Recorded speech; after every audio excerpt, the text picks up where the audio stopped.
Hello friends, welcome to Hans Kitchen. ఈరోజు హాన్స్ కిచెన్లో దొండకాయ మసాలా కర్రీ ఎలా చేయాలో చేసి చూపిస్తాను. ముందుగా స్టవ్ మీద ప్యాన్ పెట్టుకొని ప్యాన్ వేడయ్యాక 2 టేబుల్ స్పూన్ల పల్లీలు వేస్తున్నాను.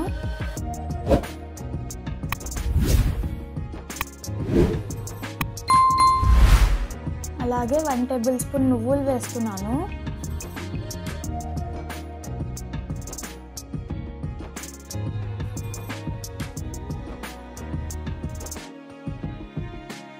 వన్ టేబుల్ స్పూన్ ఎండు కొబ్బరి పొడి వేస్తున్నాను. ఇవన్నీ చిన్న మంట మీదనే ఫ్రై చేసుకోవాలండి, లేదంటే అన్నీ మాడిపోతాయి.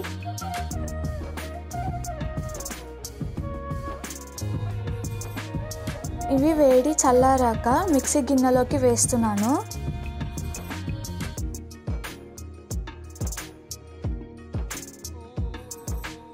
అలాగే 1 టేబుల్ స్పూన్ కారం పొడి, 1 టేబుల్ స్పూన్ అల్లం వెల్లుల్లి పేస్ట్, 1/2 టేబుల్ స్పూన్ పసుపు, 1 టేబుల్ స్పూన్ ధనియాల పొడి, 1/2 టేబుల్ స్పూన్ జీలకర్ర పొడి, చిటికెడు మెంతుల పొడి, 1/2 టేబుల్ స్పూన్ గరం మసాలా, రుచికి సరిపడ ఉప్పు, నానబెట్టిన చింతపండుని నీళ్ళతో సహా వేస్తున్నాను.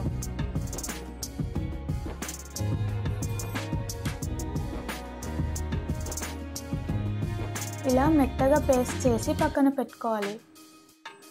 ఇప్పుడు స్టవ్ మీద ప్యాన్ పెట్టుకొని ప్యాన్ వేడయ్యాక 5 టేబుల్ స్పూన్ల నూనె పోస్తున్నాను. నూనె వేడయ్యాక 1 టేబుల్ స్పూన్ జీలకర్ర ఆవాలు, 2 ఎండుమిర్చి, 1 ఉల్లిపాయని సన్నగా తరుక్కొని వేసుకోవాలి.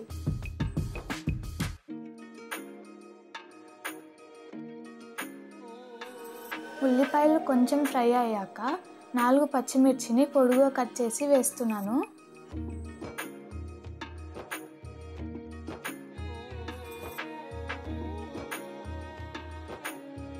ఇప్పుడు 1 రెబ్బ కరివేపాకు వేస్తున్నాను.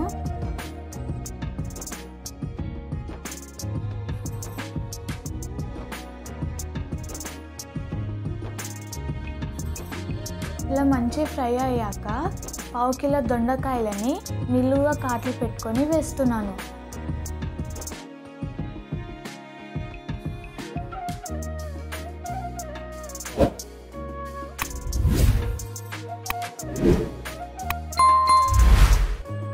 ఇప్పుడు మీడియం ఫ్లేమ్లో 5 మినిట్స్ మూత పెట్టుకొని మగ్గనిద్దాం.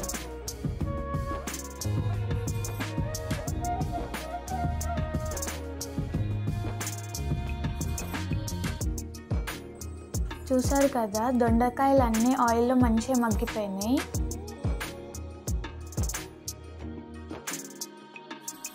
ఇప్పుడు ముందుగానే రెడీ చేసి పెట్టుకున్న మసాలా పేస్ట్ని ఇందులో వేస్తున్నాను. ఇదంతా మంచిగా కలుపుకోవాలి.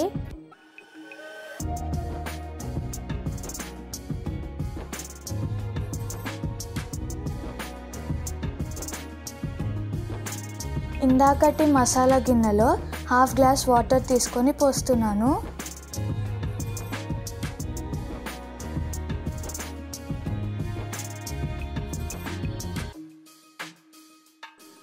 ఇలా ఒకసారి మంచిగా కలుపుకొని మరొక 5 నిమిషాలు మూత పెట్టుకొని మగ్గనిద్దాం.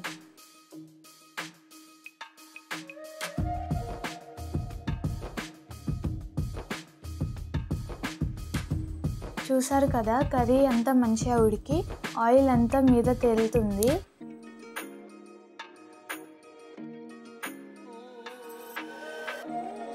ఇప్పుడు ఫైనల్గా కొత్తిమీరతో గార్నిష్ చేస్తున్నాను. అంతే అండి, యమ్మీ యమ్మీ దొండకాయ మసాలా కర్రీ రెడీ అయిపోయింది. మీరు కూడా ఇంట్లో ఒకసారి ఇదే విధంగా ట్రై చేసి ఎలా ఉందో కామెంట్ పెట్టండి. మా ఈ వీడియో కనుక మీకు నచ్చినట్లయితే హాన్స్ కిచెన్ ఛానల్ని లైక్ చేయండి, షేర్ చేయండి, సబ్స్క్రైబ్ చేయండి. మరొక మంచి వీడియోతో మళ్ళీ కలుస్తాను. బాయ్.